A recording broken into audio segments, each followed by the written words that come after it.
കെട്ടിപ്പൊക്കിയ ആകാശക്കോട്ടകൾ കൂപ്പുകുത്തി ഒന്നും രണ്ടൊന്നുമല്ല, രൂപ 9,000 കോടി.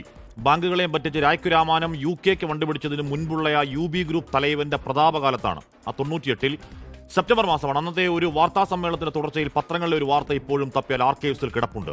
ഇങ്ങനെയാണ് ആ വാർത്തയ്ക്ക് തലക്കെട്ട്: സ്വർണം പൂശിയ ശബരിമല ശ്രീകോവിൽ ഇന്ന് ഏറ്റെടുക്കും. പ്രമുഖ വ്യവസായികളായ UB ഗ്രൂപ്പിന്റെ ചെയർമാൻ ഡോക്ടർ വിജയ് മല്യ വഴിപാടായാണ് സ്വർണം പൂശിയതെന്നും 3.5 മാസം കൊണ്ട് 30.3 കിലോഗ്രാം സ്വർണം അതിനായി വേണ്ടി വന്നുവെന്നൊക്കെ ആ വാർത്തയിൽ പറയുന്നുണ്ട്. ഇപ്പോൾ കോടതി അറിയാതെ മാനുവൽ വിരുദ്ധമായി ദുരൂഹമായി ഇളക്കി ചെന്നൈക്ക് ഒരു പോറ്റ് കൊണ്ടുപോയ അതേ ദ്വാരപാലക ശില്പങ്ങളിലടക്കം സ്വർണം പൂശണം എന്ന പേരിൽ ഇങ്ങനെയൊന്നും തൂവിക്കാണിച്ചതല്ല.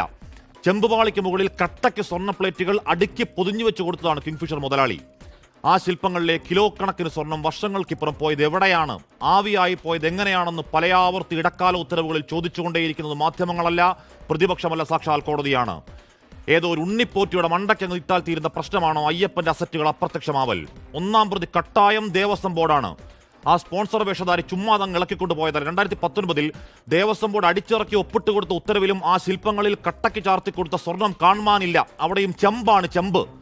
അതിഗുരുതരമായ ക്രമക്കേടുകൾ, striking at the very core of integrity and transparency എന്ന് കോടതി പറയുന്നുണ്ടെങ്കിൽ ഏതെങ്കിലും പോറ്റി പറഞ്ഞാൽ പോരാ, മറുപടി ആ പോറ്റിക്ക് അവിടെ കയറി ഇറങ്ങി കേൾപ്പോരും കേൾവിയുമില്ലാതെ കാര്യങ്ങൾ ചെയ്യാമെങ്കിൽ, ഇളക്കിക്കൊണ്ടുപോയ സ്വർണ്ണപ്പാളി ചോദ്യങ്ങളില്ലാതെ മാസം ഒന്ന് കയ്യിൽ വെക്കാമെങ്കിൽ, കൊണ്ടുപോയപ്പോൾ തൂക്കി നോക്കിയത് തിരികെ എത്തുമ്പോൾ കണക്കെടുപ്പില്ലെങ്കിൽ, ആർക്കുമാർക്കും സംശയങ്ങളില്ലെങ്കിൽ, കോടതി പറയുമ്പോൾ ആരും ഒന്നും അറിഞ്ഞില്ലെങ്കിൽ ഒക്കെയും തോന്നിയവാസം ദുരൂഹമാണ്.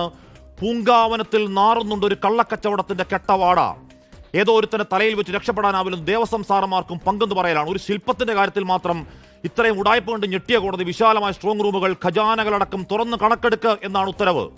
ആധികാരികം രേഖാമൂലം കണക്ക് സഹിതം കോടതി സംശയിക്കുന്ന ഗുരുതരമായ സംശയങ്ങൾ സത്യമാണെങ്കിൽ സന്നിധാനത്തെവിടെയോ മൂർത്തിയെ വിറ്റ് കാശാക്കാൻ ആർത്തിപ്പെടുന്ന ഒരു അമ്പലം വിഴുങ്ങി അധമ കോക്കസിന്റെ വാഴ്ചയാണ് അയ്യപ്പ നിനക്ക് നീയേ തുണ.